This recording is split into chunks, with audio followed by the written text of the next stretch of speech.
2NURFM.com, a broadcast service of the University of Newcastle. Well, the world sometimes just makes history all the time, and it's really fascinating when you think, oh, we're doing things so differently these days. We've got all this technology. Things are so new and so different. Well, you really don't have to scratch the surface very hard to see that actually sometimes everything old is new again. Joining us in studio, Associate Professor Marguerite Johnson from the School of Humanities and Social Science at the University of Newcastle. Associate Professor Johnson, welcome and thanks for being with us. You are what we might describe as a literary cultural historian. Firstly, can you describe what that is to us, Marguerite? Yes, Meryl, and thank you for having me on.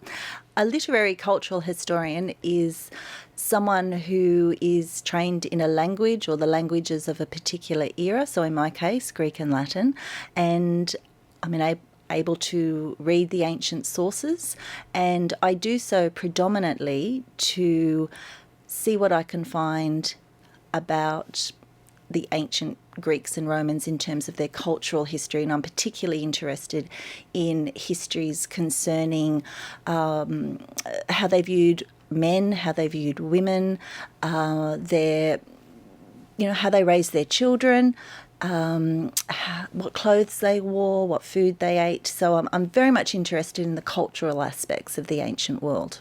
Could I be so bold as to simplify that by saying how they lived? How they lived, Meryl, that's a wonderful, concise way of putting it.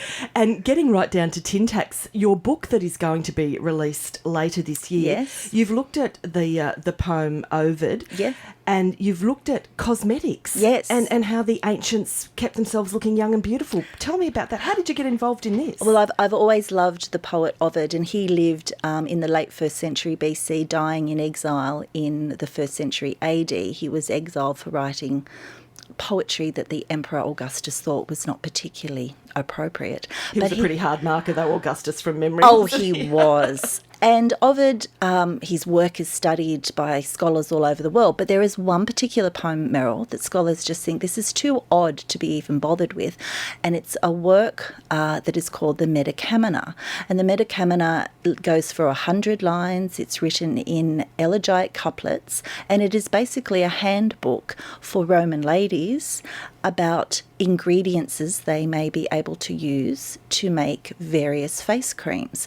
And so I translated the Medicamina, and then I thought, all of these ingredients mentioned, some of the nature of them, I was not clear what they were. So I started to look up what are the properties of some of the ingredients, why are they using frankincense, why does Ovid recommend using myrrh, what are the properties of honey, and I ended up writing a brand new translation. I edited a little bit of a shaky Latin text, and I wrote a commentary on the Medicamina looking at who would read it, would the ingredients work, and then that led me to would Roman men really want their women putting on these facial creams? And so it opened up a Pandora's box. Now, for future reference, when the book is going to be released later this year. It's called Ovid on Cosmetics? Yes, it is. Yep. Lovely. Ovid on Cosmetics, and I also looked at some of his other poems, and I included some of the better known poems where he does seem to talk about cosmetics quite regularly, in fact. So I put in a couple of translations of some other works. He has a poem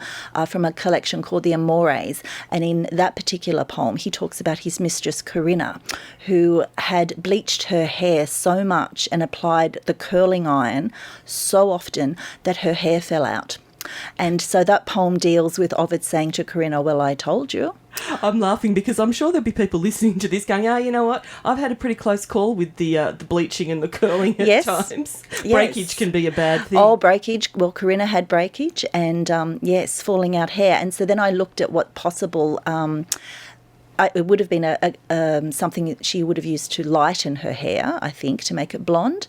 And I narrowed it down to it was most likely a product that was imported from Germany called Sapo, which is where we get our word soap from, which was a very harsh hair colorant.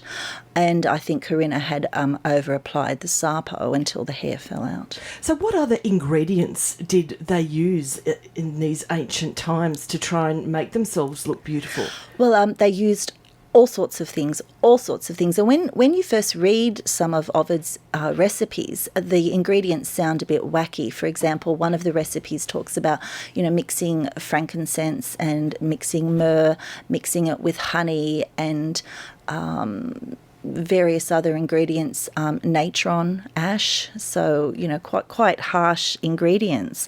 But when I spent time looking at how the ingredients all combined. For example, there's a recipe that calls for frankincense, natron, gum, myrrh, and honey, and all of these ingredients, in fact, possess properties that are used in cosmeceuticals today. Which is quite surprising. For example, if you look at something like frankincense, which would have been dried out and ground down, it's antibacterial, it's antibiotic, it's antifungal, and it's has antiseptic properties. So to put that in a face cream, along with honey, for example, which is makes it very, you can smooth it on your face really well. But honey has such incredibly wonderful ingredients in terms of what is good for your skin. Various ingredients still used today in different forms and highly effective. In fact, I bought some cream on the weekend that has honey in it, and the lady that sold it to me was sort of telling me about all the properties and all the wonderful things, and I thought, yeah, this is really interesting. So there you go. We're still doing it largely. Yes. Did they have cosmetic surgery in those days? Believe it or not, they did. Really?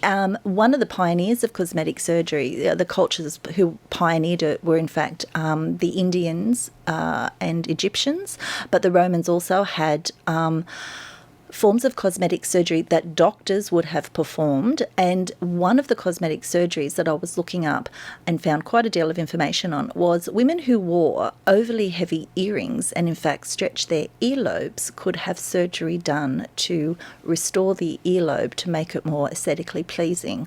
And so I was thinking about people who have the massive plugs in their ears these days and then who, may regret it, go and seek cosmetic surgery to have them repaired. The Romans were doing things like this.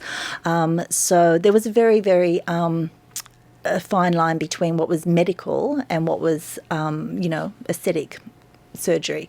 But doctors would perform these sorts of things. So there are records of cosmetic surgery taking place for the very rich. When we think everything is new and shiny, perhaps it's not. Associate Professor of Humanities and Social Science, Marguerite Johnson, thanks for your time. All the best with your book. I can't wait for it to come out and actually read it because I know it's going to be full of fascinating, interesting things about how people lived and probably a pretty good reflection on what we still think is appropriate today. Thank you, Meryl. I'll bring a copy down personally for you. Oh, I look forward to it. Thank you so much, Associate Professor Marguerite Johnson from the University of Newcastle.